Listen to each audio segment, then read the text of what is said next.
Hey everybody, John Mark here. Welcome to Mark My Words. Today I've got a video that is going to help prepare you for the videos I'm going to be making with Kurt Doolittle, where we're going to be going through the Propertarian Constitution and inviting you to learn about it, to discuss it, and inviting you to be founding fathers with us. Come be the new founding fathers of America 2.0 with us. Come help us complete the founding fathers' vision with greater knowledge and updated information that we have 200 years later. So this video is going to help prepare you for that. What I want to talk to you about in this video is that everyone is a propertarian. Well, what do we mean by that? Everyone is not a propertarian in every single way, but there are certain ways in which everyone on the planet is a propertarian, or another way of saying that would simply be propertarianism accurately describes human incentives. And I can definitely say that everyone on the grassroots right wing is a propertarian for the most part, and really the primary questions or pushback we ever get on propertarianism for the most part is just, would it really work? You know, would it work the way you're saying it would work, the implementation aspect? So in this video, I'm going to talk to you about individual incentives, how there's a sense in which every individual on the planet is a propertarian, and especially grassroots right-wing individuals are propertarians, absolutely. Then we're going to talk about groups, how if you want to have a successful group, you have to be a propertarian. If you're not a propertarian, your group is going to have a crappy quality of life, period. The extent to which your group is propertarian is the extent to which your group will succeed. Western civilization has been more propertarian than any other civilization in history. That is why it is the most successful and powerful civilization in history. And then we're going to talk about implementation. I'm not going to talk about that too much in this video. I've got another video coming out that is going to be kind of stage 2 in preparing you for going through the Propertarian Constitution. But I just want to touch on that briefly at the end of this video. So let's talk about individuals. Every person wants others to treat them in the propertarian way. What is the propertarian way? The propertarian way is according to reciprocity. Natural law of reciprocity. That's how we want others to treat us. You say, what do you mean, John? Well, ask yourself this question. Do I want to be treated according to this definition of reciprocity that we have in propertarianism? Fully informed. When you have a transaction or an interaction with somebody else, say, for example, you buy something from a company, do you want to be fully informed about that transaction, or do you want to get surprised later with something you don't like that you didn't know about? Well, obviously you want to be fully informed. One of Amazon's big secrets to its success is that it allowed people to be so much more fully informed about what they're buying than ever before in history, really, because you can read hundreds, sometimes thousands of reviews by people who have bought the same product, regular people. You're not just relying on the marketing materials of the company that made the product, or maybe word of mouth here and there. Everybody wants to be fully informed when they engage in an interaction or a transaction with other people. Warranted. Another reason Amazon is successful is because, and they're not the only company that does this. You think of like LL Bean, for example. Warranted. That just basically means if I buy something from you or if I interact with you in some way, if you do something wrong and it comes out later, you're going to make it right. You order something from Amazon, you don't like it, it doesn't fit, it's low quality, it's broken, whatever, just send it back. You get your money back, no risk to you. Everybody wants that when they're dealing with others. I mean, no person on this planet would say, no, I don't want other people to make it right if they do something wrong. Of course everybody wants that. Voluntary transfer. People don't want their property transferred away from them involuntarily. In other words, they don't want to be stolen from. This one's very simple. You know, if I'm hungry, I don't want some sushi restaurant to just steal my money because I don't like sushi. I don't want to pay for sushi. I want to go get In-N-Out Burger or something. Except I don't live anywhere where there are In-N-Out Burgers anymore, which I really miss. That's a simple one. Productive. This one basically means there has to be some kind of benefit to both sides. In other words, you could say, for example, that blackmail could be a voluntary transaction. People could enter into it voluntarily, like, yeah, I agree to not talk about this because otherwise, you're going to share pictures of me that I don't want shared or something. But that's not productive. There has to be some kind of benefit to both sides. And then no imposed costs via externality. By the way, thanks for bearing with me on these videos. They're not quite as streamlined as my other ones because I can make videos literally 10 times faster just by recording my screen and talking like this than my old way where I did all this painstaking, video editing and everything to make it 100% perfect. So I apologize for coughing there. But folks, we're in a situation where we need to be... I can't afford to spend that much time on all my videos anymore because there's just too much information we have to get out. So thanks for bearing with me. We're still getting 95% of the benefit here. We don't need the super fancy video editing for every single video. All right, no imposed costs via externality. And externality is when two people or two parties agree to do something, but it imposes a cost on somebody else. So none of us likes it when, say, for example, say you live next to a nice little stream, and there's a company down the road that has a factory, and they agree with the politicians to say, well, yeah, we can dump our waste in this stream. They're both happy with it. It's fully reciprocal between them two, but then it's affecting you. It's imposing a cost on you when all that waste product comes down the stream and is unsanitary and unhealthy and hurts you. That's a simple example of a negative externality. The classic example in America today is the big business people want all sorts of immigration because it's easy profit for them. It drives down the price of labor, more warm bodies to buy their stuff. So it's a win for them, and it's a win for the immigrants. But anybody if you're a white person that doesn't want to be demonized and doesn't want leftist policies and doesn't want a higher crime rate and all these things that we could talk about, the negative externalities of immigration, that's a cost imposed on us. We don't want the average IQ of our nation going down. And this is statistics, folks. I'm not saying this to be mean or whatever. I'm just saying this is just reality. We don't want... That's a negative externality. That is imposing a cost on us. So everybody wants the transactions that they have with other people to have these characteristics. Everybody wants everyone else to treat them this way.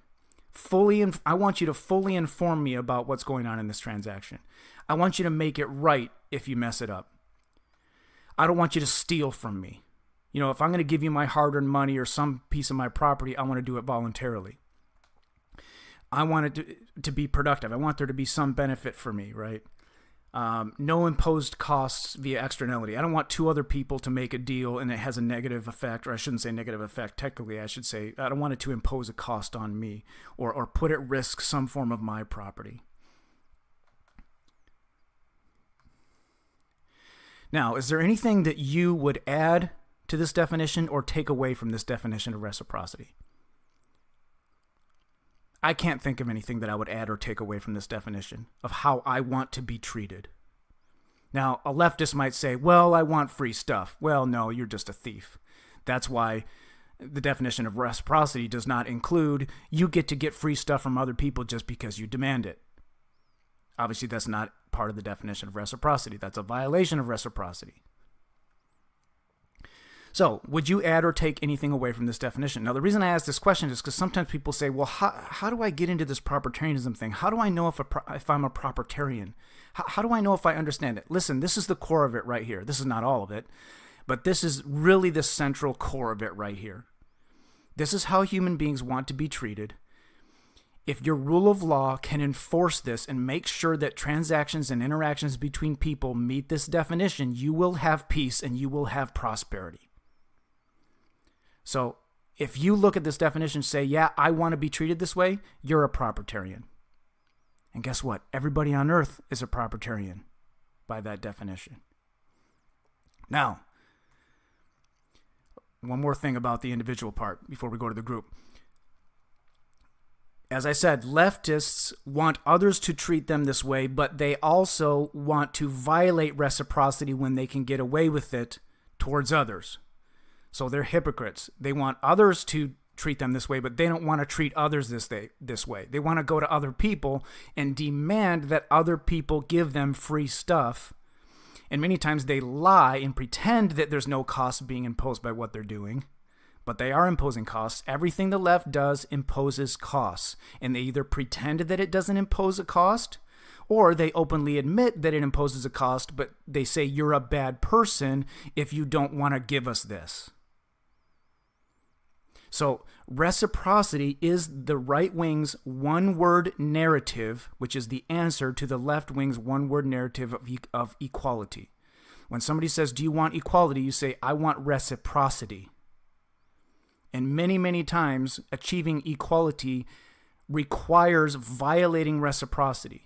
And this is so powerful because it's very hard for anybody to argue against reciprocity. And when you say, I want reciprocity, you're instantly calling out the fact that the left wants to violate reciprocity.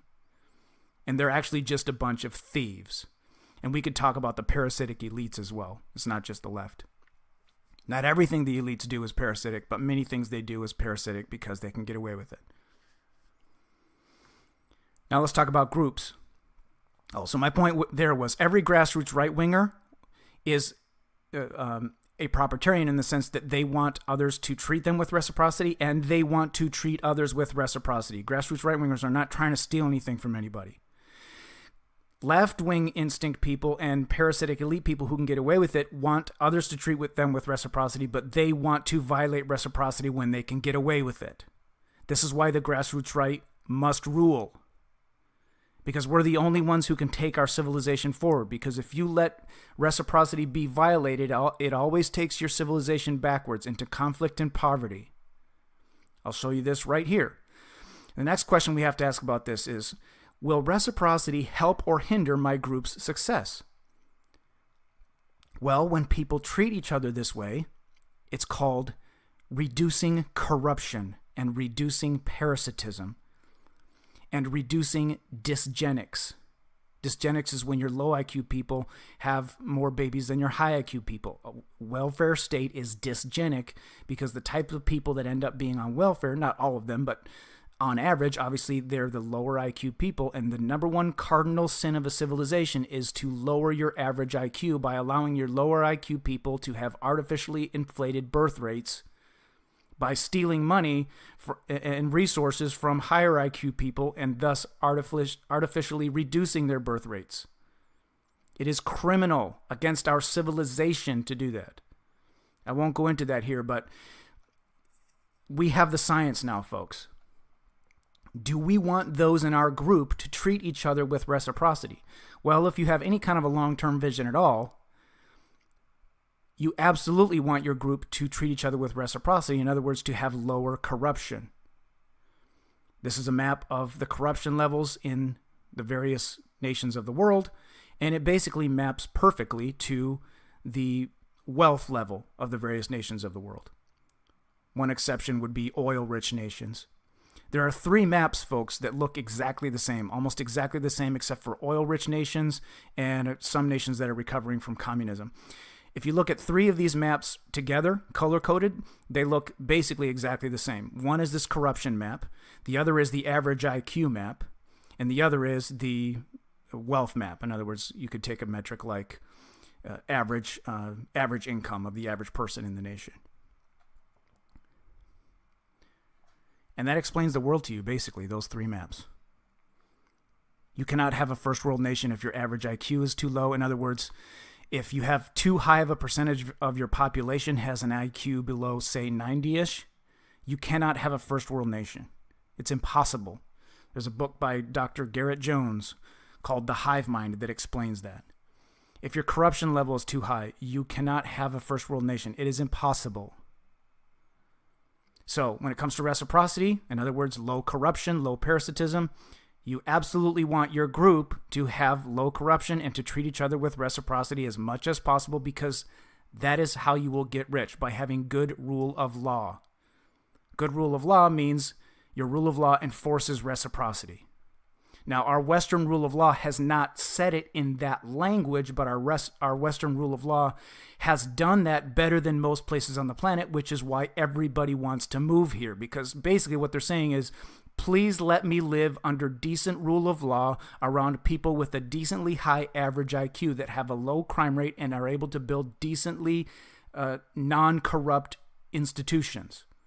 And sure, we've still got a lot of corruption, but that's the whole point of what I'm making this video, is so you understand what we need to do to fix this thing. What we need to do is enforce reciprocity, period.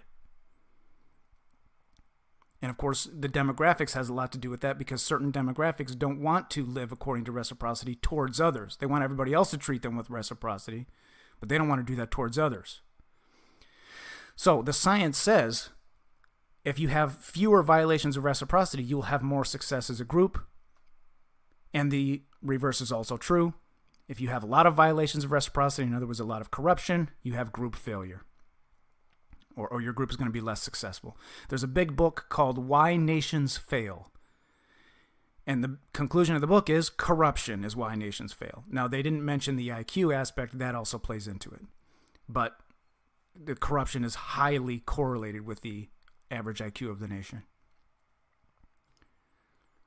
And there's other studies about that too, not just at the nation level. So here's another question for you to help you answer the question, am I a propertarian? Well, if you don't want to be lied to, yes, you're a propertarian. So there's various different ways of lying. This is not a complete list. You can conflate things together. In other words, you can mix two different things together. For example, when somebody calls you racist, they're conflating. That means about 4 or 5 different things. Number one, they mean that you are an evil person morally. Number two, they mean that you must have ill will towards non-white people. Number three, they mean that you believe that all white people are superior to all non-white people. And none of us on the grassroots right really meets those first three parts of what they mean when they say that. The fourth part that they mean is that you believe that there are inherent differences between white people and non-white people as a group. That is a statistical fact. In various ways. It's a scientific fact. But when they call you racist, they are lying. Everybody who used the word racist is lying, because that word itself mixes together a whole bunch of different meanings. And if you ask them to define it, they say things like, anybody who asks you to define racist is racist. You can't talk to these people, folks. What we do with these people is we punish them and we separate from them. Promising something that's impossible. Well, that's leftism, Marxism, communism, socialism. You know, the left likes to virtue signal about Scandinavia, right? Or Western Europe. Oh, they have all these social programs. Yeah, but they're not paying for their own military defense. The American taxpayer is paying for their military defense. Because they all know that Big Daddy USA will come save them if anybody tries to do anything to them. If they had to pay for their own military defense, they couldn't afford all the social programs they have. And they certainly couldn't afford all the social programs they have, as they're kind of finding out in real time now. If you import millions of third worlders with an average IQ that's a standard deviation lower than their native population in Europe. So all this leftism stuff is just promising the impossible. You can't have your cake and eat it too. Nobody wants other people to advocate for parasitism against them. Now, they like to advocate for parasitism towards others many times, the leftists do. Lying by omission. This is a big one. They lie by omission. Oh, white people are so terrible. Yeah, but you're using the automobiles we invented, the airplanes we invented, the computers we invented, the internet we invented, the smartphones we invented, the healthcare we invented. You know, if you don't want to use those things, then, you know, you can go ahead and say we're evil, but you're just lying by omission. And how is it that you're desperate to live around white people, yet as soon as you live around white people, you don't have a single nice thing to say about them? You're just lying by omission. You're just a big fat liar. Not accounting for all costs and benefits. Oh, immigration is good for the economy. It's good for GDP. That's just one metric. You have to account for all costs and all benefits, or you are lying. Framing things a certain way, overloading, just saying things fast or repeating a lie so much that people just start to believe it because they've heard it so much. Undue praise. You'll see these leftist articles, Obama, and they use all this flowery language, and then as soon as they say Trump's name, it's all demonization, vulgar, whatever. And hey, some of it might be true, but the point is they're just using praise and criticism. They're not really making truth arguments. And then the classic GSRRM that we talk about in propertarianism, this is really the language of the left. So the reason I point all this out is because there's not a single grassroots right-winger that wants to be talked to in this way. We don't want to be lied to. Now, even many left-wingers don't want to be lied to in this way. Some of them do want to hear about things that are impossible because it makes them feel better. They want to hear these leftist promises of a progressive utopia, which is really a regressive hell in reality, as we see from, for example, Zimbabwe, South Africa, now San Francisco to a lesser degree. But we all know that if we let the left have their way, it will be the slow or fast road to Brazil 2.0 at best, Zimbabwe, Haiti at the worst. So the reason I point this out is because one of the big features of propertarianism is that the people can take public figures to court for lying to them. And propertarianism has a very specific empirical scientific set of falsehood tests. The person doesn't have to prove that everything they say is true, but they do have to make sure that everything they're saying can pass those falsehood tests. For example, one of them is you can't lie by omission. You can't lie by mixing two things together, this kind of thing. It's the type of thing that lawyers can go through, judges can go through, just like we do with any other kind of law that we have, a law against murder or whatever.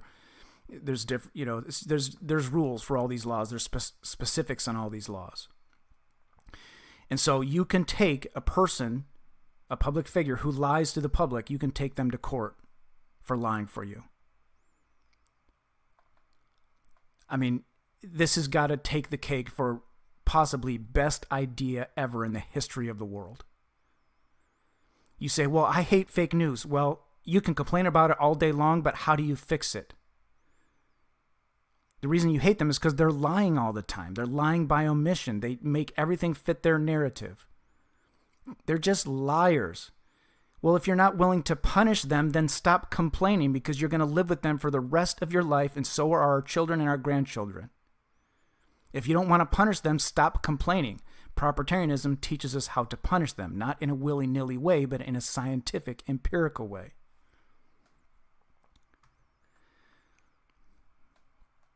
Is it good for a group to allow public figures to lie to the people? Of course it's not good.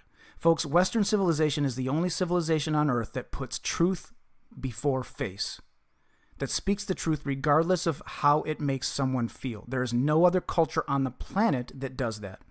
And in reality, if you want to get right down to it, it's really white men. White men of Western European descent are the only group of people in the history of the world, and still today, that will speak the truth regardless of consequence to how it makes someone feel or to the status hierarchy. This is one of the top secrets of Western civilization's success. The Japanese, it's very interesting, the Japanese recognize this as a competitive advantage of Western civilization. There are Japanese companies that hire Americans for a role that they call the loud American, because they recognize that in their culture, it is a competitive weakness, because in that culture, you do not say anything that would make anyone that's higher than you on the status hierarchy look bad. You don't say anything. You don't act like you know anything more than your boss knows.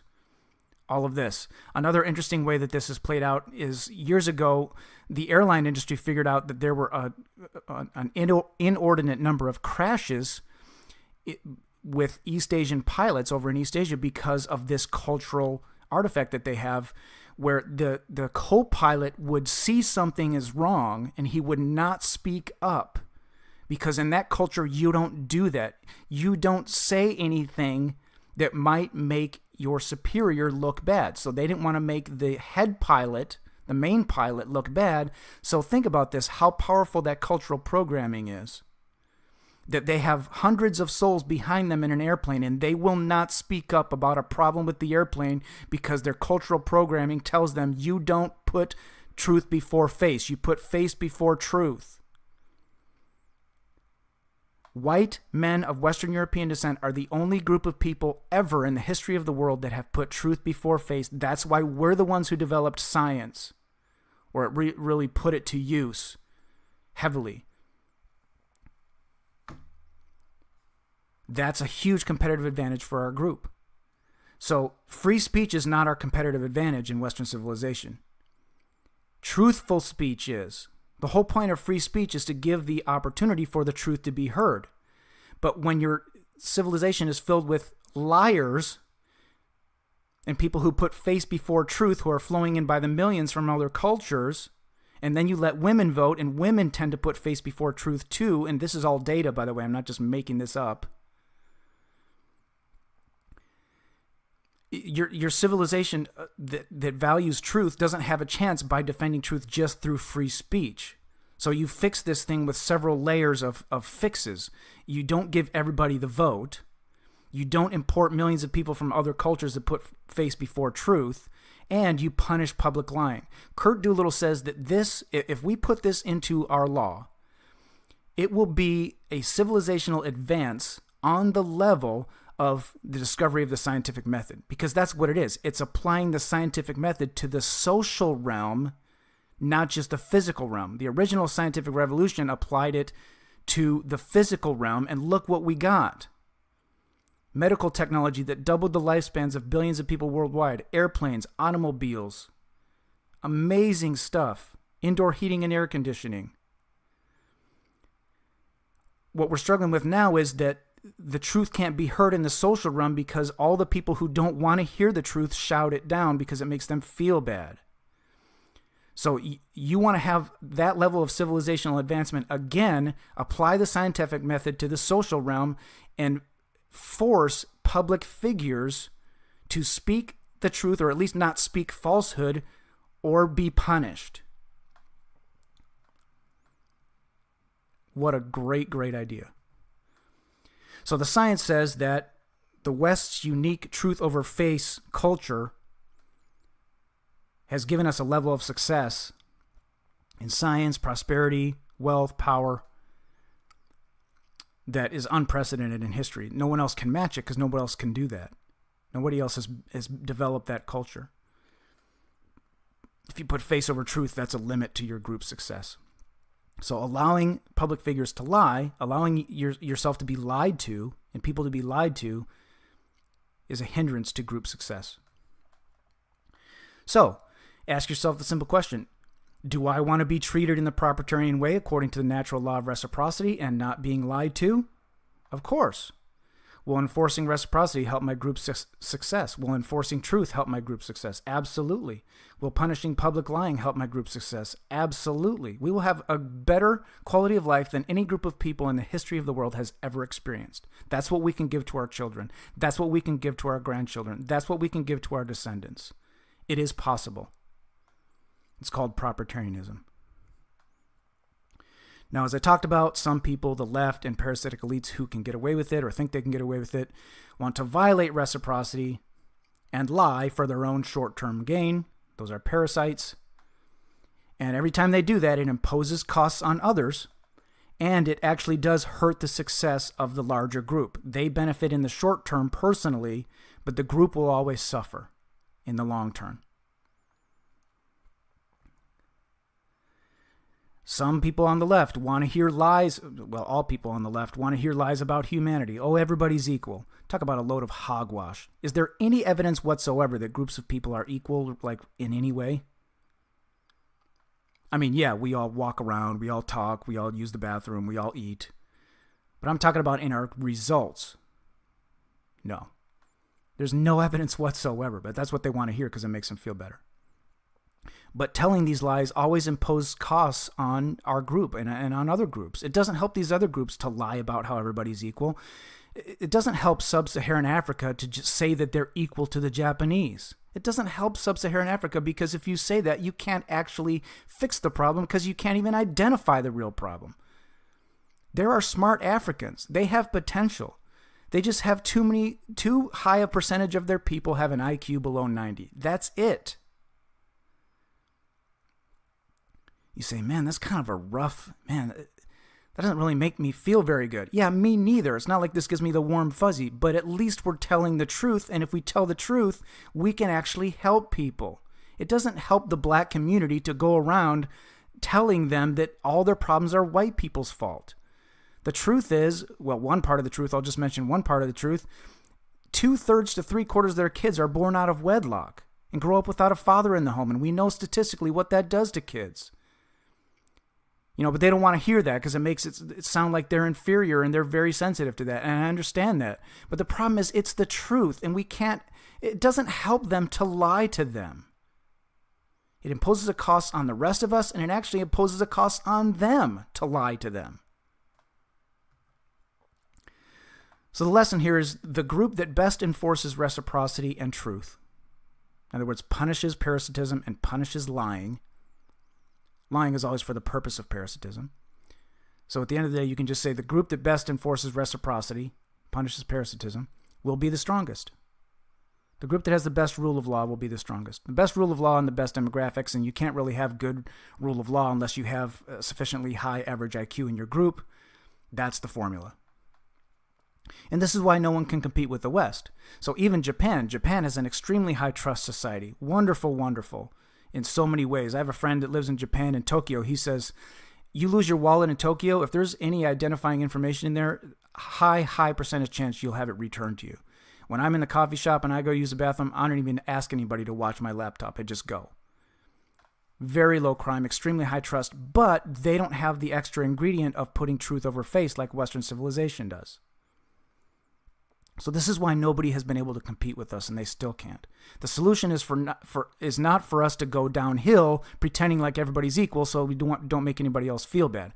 The solution is to keep telling the truth and to enforce the truth and punish lies and enforce reciprocity and show an example to the rest of the world of how it's done.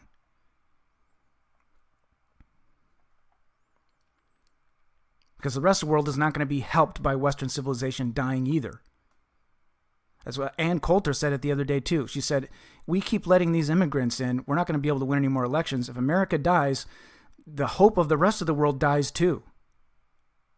I mean, who has shown desire to help, for example, the people of Africa? I mean, do the Japanese want to help the people of Africa? Do the Chinese? No, they'll exploit, but they're going to go there to help. Who's pouring all these billions of dollars of aid into Africa? Which is not a good investment unless you actually identify the real problem so you can fix it. But who has the heart to help these people? White people of Western European descent. That's it. There's nobody else on the planet that cares. There's nobody else on the planet that can afford to care except for the Japanese, maybe, and they don't care. It's not good for the rest of the world either. So, simple point, everyone on the grassroots right wing is a propertarian. Everybody wants to be treated with reciprocity. Everybody on the grassroots right wants to treat others with reciprocity. We don't want to lie. We don't want to be lied to. So if you're on the grassroots right, you're a propertarian. You might have not have known to call yourself that, but you are. So what I'm explaining to you here is that propertarianism basically takes the instinct of the grassroots right-winger, the instinct of Western civilization, Western civilization's success strategy, and puts it into scientific language, specific language, and legal language. That's what it does. We're not operating just on instinct anymore. It is an instinct, but we're not just operating on instinct anymore. We're operating scientifically and empirically. And we can put it into our law and enforce it. If you're not really grasping the power of what I'm telling you right now, I mean, I just want to jump out of my skin right now. You say, why do you get so excited, John Mark? Because this is the future. This is the future we must create. Enforce reciprocity. We do that, our descendants, will have a higher quality of life than any group of people in the history of the world. And if they want to, they can help others as well. Where the others are at, not by inviting them all in.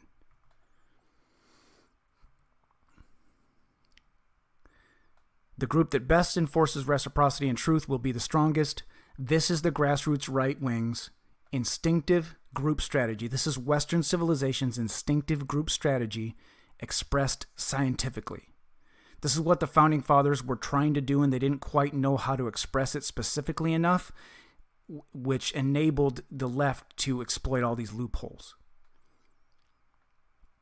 And in my next video, I'm going to talk about the differences between the original Constitution, some of the mistakes that were made after the original Constitution, and compare that to the Propertarian Constitution. Powerful, powerful stuff. I don't know if it's my next video, but it's coming up soon. Propertarianism puts our Western scientific group strategy into law, into scientific language, so we can put it into legal language. Everyone on the grassroots right is a propertarian. Now, some people on the grassroots right wing, and as I was saying before, this is what we kind of hear the most. I mean, when we talk about reciprocity, everybody on the grassroots right wing instantly latches onto that. I mean, heck, Trump is saying his favorite word is reciprocity. It's not out of the realm of the possibility that he's come across our work. Maybe he's said that before, maybe not. But this is our word, folks. Reciprocity is our word. And if you think about the power of a meme, the power of the left's meme of equality, it's even hard for many right-wingers like civic nationalists and people like this to let go of that. Oh, everybody's equal. Well, it's just a big fat lie, folks. Just let it go. But how do you cut through that? The right wing has not had a one-word narrative. Our one-word narrative that cuts right through that is reciprocity. That's the meme for America 2.0. That's the meme for the next advancement in Western civilization. Reciprocity, reciprocity, reciprocity. So then the only question really that remains, really most of the questions we get around are around, can we really enforce this? Will this really work the way you're saying it works? So most of the attempted arguments that I've heard against propertarianism is, and a lot of times it's not even against propertarianism, it's just more questions, but it's about the implementation aspect. It's like, yeah, I get the reciprocity thing, but will it really work in rule of law the way you say it will work? And part of the problem is that people aren't really accustomed to thinking about rule of law much. You just kind of take it for granted. Yeah, if somebody commits a murder, they're going to get in trouble. They're going to go to court. They're going to go to jail. And then you get, up to the more complex types of parasitism.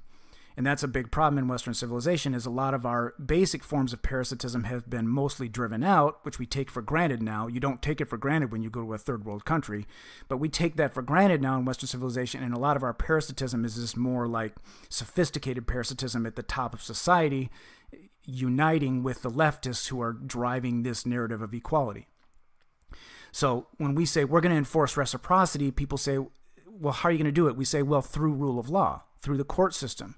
And people have a bad taste in their mouth about the court system because they know that our current court system allows a lot of violations of reciprocity and even legislates from the bench violations of reciprocity and all this stuff. So people kind of don't trust the court system anymore, but they're taking for granted how awesome our court system is compared to most places in the world.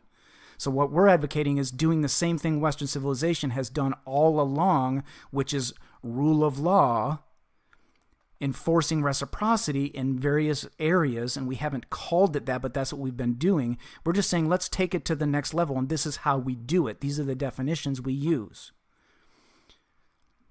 So sometimes people aren't really accustomed to thinking about rule of law, and they have maybe a bad taste in their mouth about it in some way. So that's why they're kind of like, sometimes the initial reaction is like, really? Is this a solution?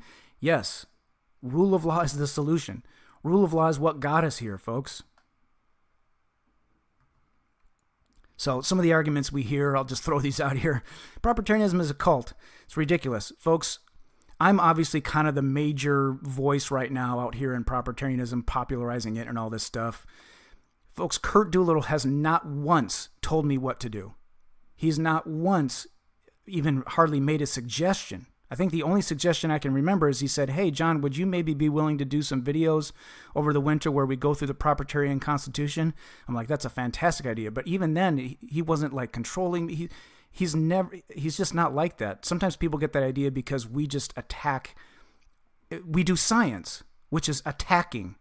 We attack an idea and stay with what survives. And sometimes people don't like that because they have their little, things that they're highly invested in. They're highly invested in their ANCAP worldview or their libertarian worldview or whatever. And, we're like, we're not going to sit here and lie to make you feel better. And they're like, well, it's a cult. No, it's not a cult. It's just that we're doing science and you don't like it. Oh, I don't like XYZ about Kurt Doolittle. Too bad. You probably wouldn't have liked everything about Thomas Jefferson either, but he's our Thomas Jefferson, so deal with it. Because we got nobody else. Do you know somebody else that has a constitution ready to go? That has a set of ideas even remotely this good? Yeah, I didn't think so. Oh, they talk too much about Civil War. That's a funny one. Everybody's talking about Civil War now. That's months old. It's too complicated. I prefer monarchy or religion. Again, this is a desire for people want kind of something that they can really understand real easy or that they're familiar with personally. So yes, there's ways in which a monarchy would have better incentives than what we have now in America, certainly. But it's really not that complicated. I mean, parts of it are complicated, but as you can see even from this video, it's not all that complex. It's just basic common sense of how people want to be treated and enforcing that. Oh, libertarianism sort of says this too. Well, if they would have said it before, then they would have said it this way, but they didn't. Anarchism, that's just a funny one. As if any functioning civilization could have no means of defense and no means of rule of law and still survive. And then, okay, how does it work? What about this scenario? What happens is people start running courtroom scenarios in their head and they don't know the definitions in propertarianism. They don't have them memorized. And so they're trying to play lawyer without knowing the law. Folks, only a small subset of the population is even capable of playing lawyer. Now, I think a much larger portion of the population is capable of understanding reciprocity. Actually, I think the great majority of the population, at least of white people with an average IQ of 100, are able to understand the basic concept of reciprocity and the definition of reciprocity. And I actually believe we should be, in the future, reciting the definition of reciprocity like we today recite the Pledge of Allegiance. A first grader can learn it. They may not understand every in and out of it, but I mean, the Pledge of Allegiance is kind of a mouthful for a first grader. The definition of reciprocity is not any harder than that. So this is what I want to point out. This is what people miss sometimes. They get hung up on the definitions, or, if they're a smarter person, sometimes they get, into like, how does this compare to libertarianism? And they kind of go down these rabbit holes. But this is what kind of gets lost in that sometimes. The very fact that propertarianism, the way it would set the system up, it gives the people recourse in court against any violation of reciprocity or any lie to the public. So the people can take anybody to court if they violate reciprocity in any way or lie to the public in any way. That's what propertarianism gives to the people. Do we have that today? No. Do we need to have that? Absolutely, we need to have that. So just that fact alone puts us light years ahead of what we have now in America and Western civilization. It puts us light years ahead of even the original Constitution or any other system ever conceived. So when you start thinking about the definitions and start thinking, how would this really work? Keep in mind that the very fact that there would even be a courtroom conversation about these instances of parasitism and lying by our leaders and by others and by the left. Even the fact that we could go into court and even have an argument about it at all, even have a defense in court at all on these things, is light years better than anything we've ever had before. All you have to do is walk into court and say, this person or this public leader, or whoever, this political speaker, whatever the case may be, is lying, or they're advocating for a violation of reciprocity. And the court will stop it. Because the definition of reciprocity, as you saw, is not really rocket science. I mean, sure, there could be arguments around it. Is it really a violation of reciprocity? Who's violating reciprocity? Who's not? Who's telling the truth? Who's not? But we already do that so much in our current rule of law, we just don't call it that. And we don't have that specific definition of reciprocity laid out as the only jurisprudence that must be followed by judges And therefore, our judges can do all this legislating from the bench. Well, under propertarianism, all judges and juries do is enforce reciprocity. All they do is figure out whether something is a violation of reciprocity and or a lie, and if it is, stop it. That's all the judicial system does in propertarian law. And it gives the people power to take to court any violation of reciprocity. And if you're sitting there going, wait a minute, is this really a good system? Listen, there's only two options. Either you fight a civil war physically and put your physical life at risk to stop violations of reciprocity, or you do it in court. Choose. And even if you're not convinced it's 100% perfect, what better option do you have? What better option do we have? We can't compare this to like some fictional utopia. We have to compare it to our actual options. I'll talk about that more in the next video. But sometimes it's just kind of some of these are new ideas to people, and they find themselves saying, I don't know if I should feel certain about it or not. I don't know if I know enough. Listen, if you want reciprocity to be enforced, you're a propertarian. If you don't want to be lied to by public figures, you're a propertarian. If you don't want to violate reciprocity towards others, if you want to earn your own way in life, you're a propertarian. If you don't want to lie to others, you're a propertarian. It's not complicated.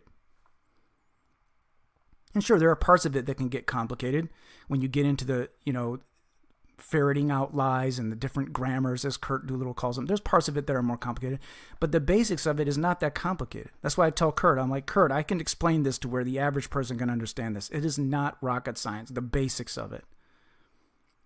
Reciprocity. That's our word.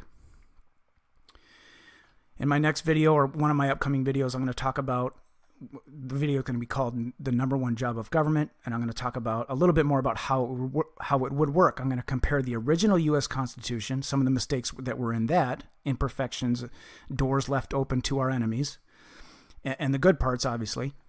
And then we're going to talk about the changes that were made to the Constitution, some of the amendments that were absolutely disastrous. And then we're going to compare that to the way propertarianism sets it up. And it's going to help you be prepared for when we start going through the Propertarian Constitution article by article, when Curt and I start doing that here on my YouTube channel. Love you all. Till next time, make sure you're subscribed. Folks, what I am doing, what Curt Doolittle is doing, is the most important thing in America right now.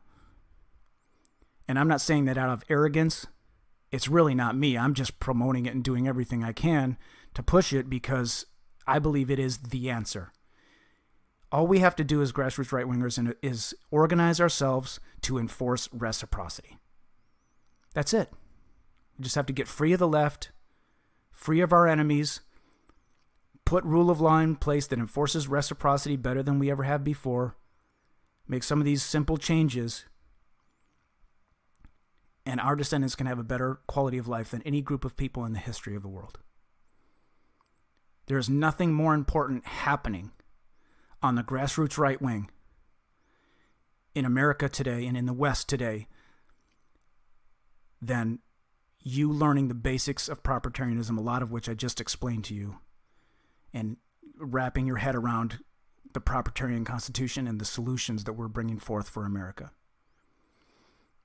And for those of you who haven't watched my other videos, yes, this is not something that's just going to be put in place in the current system. There's going to be a shakeout in America because very soon the right wing is not going to be able to win any more elections due to immigration, because most immigrants vote left wing by far.